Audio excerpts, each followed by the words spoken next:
महालक्ष्मी व्रत कथा। गजलक्ष्मी व्रत यानी महालक्ष्मी व्रत का हिंदू धर्म में विशेष महत्व है। यह व्रत भाद्रपद शुक्ल अष्टमी के दिन से शुरू होता है और यह व्रत 16 दिनों तक रखा जाता है। इस व्रत में माँ लक्ष्मी की पूजा की जाती है। इस व्रत को करने से सुख समृद्धि और धन की प्राप्ति होती है। इस व्रत से जुड़ी कई तरह की लोक कथाएं हैं, लेकिन कुछ कहानियां काफी प्रचलित हैं।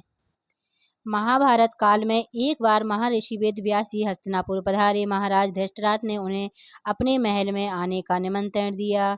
रानी गांधारी और रानी कुंती ने मुनि वेद व्यास से पूछा कि हे मुनि, आप हमें बताएं कि हमारे राज्य में धन की देवी माँ लक्ष्मी और समृद्धि कैसे बनी रहे।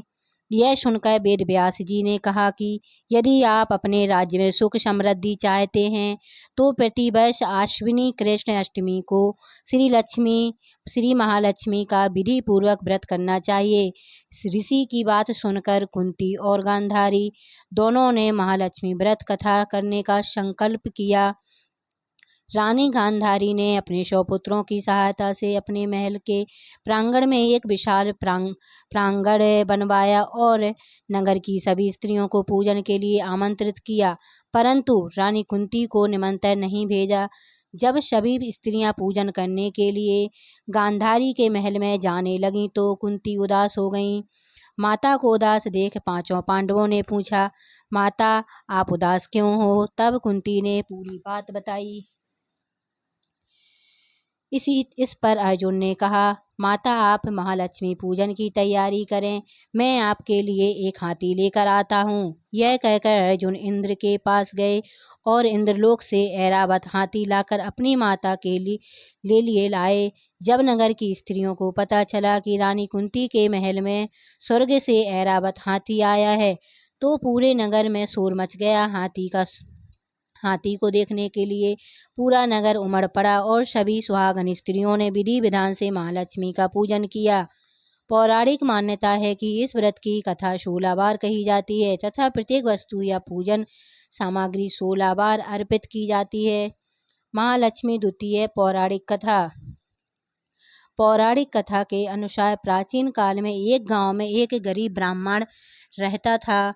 वह भगवान विष्णु का परम भक्त था। एक दिन उसकी भक्ति से खुश होकर भगवान विष्णु ने उसे दर्शन दिए और वरदान मांगने को कहा। ब्राह्मण ने कहा कि उसके घर में सदैव लक्ष्मी का वास हो। उसकी यह इच्छा जानने के बाद विष्णु जी ने कहा कि वह लक्ष्मी को प्राप्त कर सकता है, लेकिन इसके लिए उसे थोड़ा प्रयास करना होगा। भगवान विष्णु ने कहा कि एक स्त्री प्रतिदिन मंदिर के सामने आती है और यहाँ आकर थप थपाती है, तुम बस उन्हें अपने घर आने का निमंत्रण दो। वह स्त्री देवी माँ लक्ष्मी है। यदि वह स्त्री तुम्हारे घर आ जाए तो तुम्हारा घर धन धान्य से भर जाएगा। यह कहकर भगवान विष्णु अदृश्य हो गए।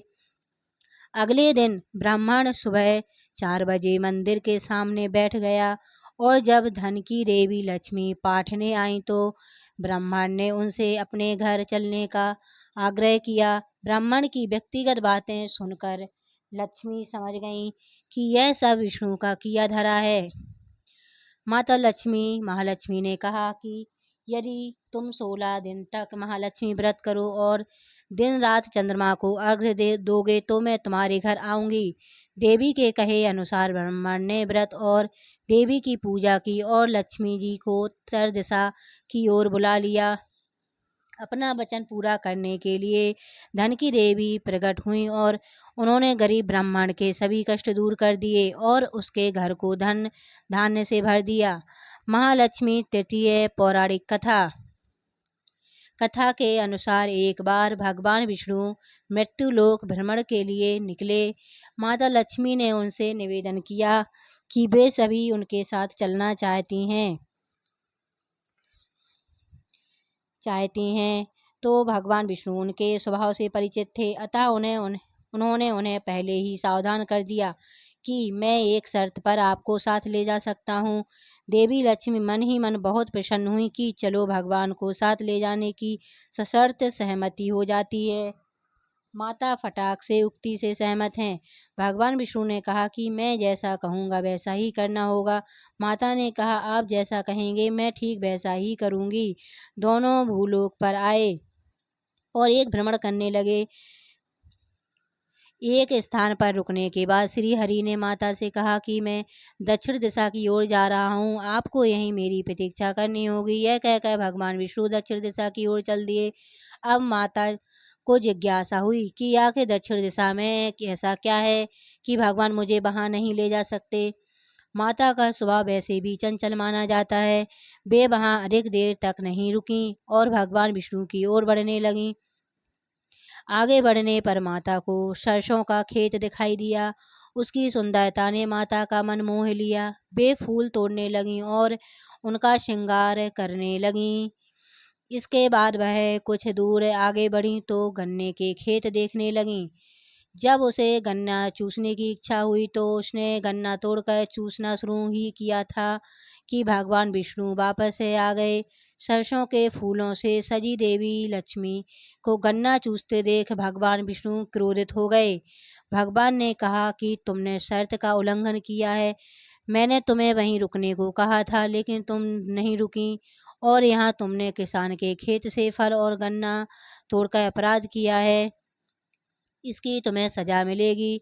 भगवान विष्णु ने माता लक्ष्मी को 12 वर्षों तक किसान की सेवा करने का श्राप दे दिया और स्वयं क्षीर सागर में अंतर्ध्यान हो गए।